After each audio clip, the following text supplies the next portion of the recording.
when you finally get your single stage body disassembled and you have the high pressure seat and the spring and the filter out of the body, the most challenging part is to get the O-ring that seals up the pin, get it out of the groove in there.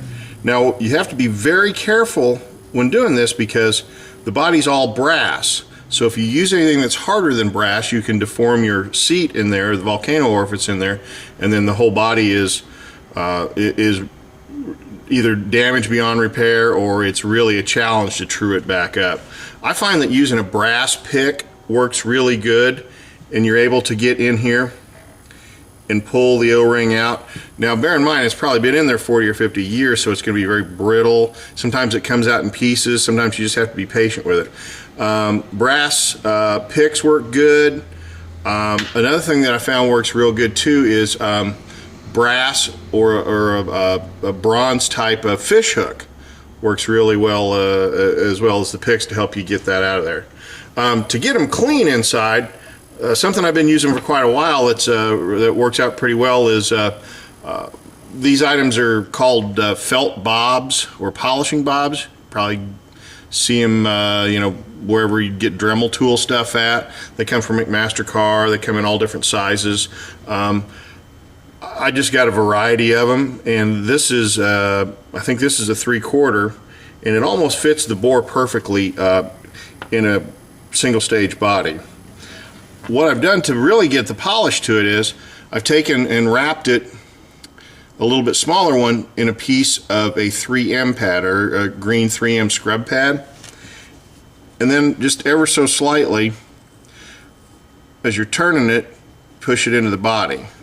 Now you don't have to run this at super high speeds with a drill or with your Dremel or anything like that, because you're working with brass, and all you really want to do is take the 40-50 years of buildup on there off and give a little polish to the volcano orifice down there at the very bottom. So take your time with it. It shouldn't take you but 3-4 times to get it really polished, and when you get it done, if I can show you a little bit, it should be that bright and shiny inside.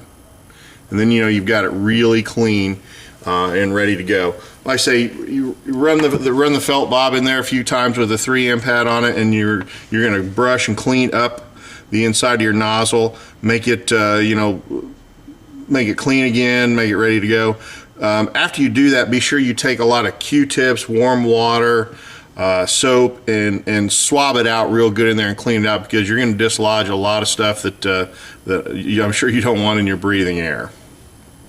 The next most challenging part is getting the O-ring back in the groove in there, because as you fold it up and push it in there, it wants to go on through the body, clear through the hole. A couple of different things have worked for me, and I think the thing that I like the best is either an orange stick or a wooden stick that you get on Q-tips. Get those at the gun store, I'm not sure where else, or the nozzle tube from a can of WD-40 seems to work perfectly. And what you do is slowly thread this through the volcano orifice, and you don't have to push hard. The WD-40 is just about right, and you want to feed it up till it's just about level with where the groove is. You'll get the hang of it. You'll see it almost blocks it off or makes it like a flat surface, so the O-ring can't go back down in the hole.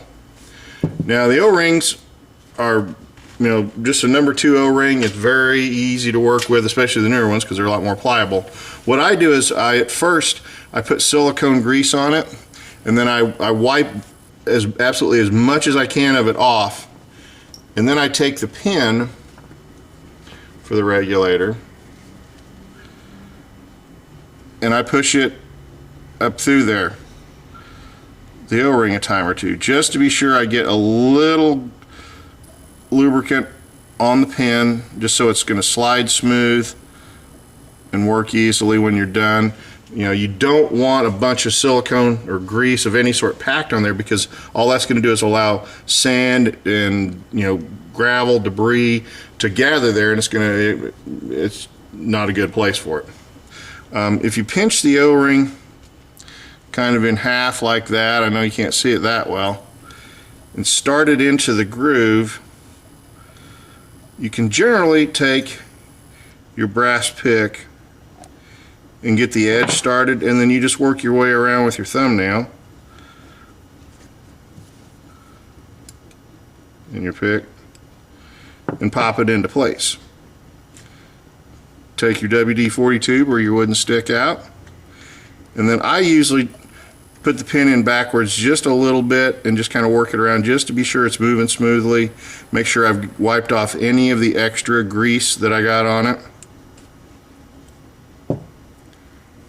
And you should be ready for reassembly.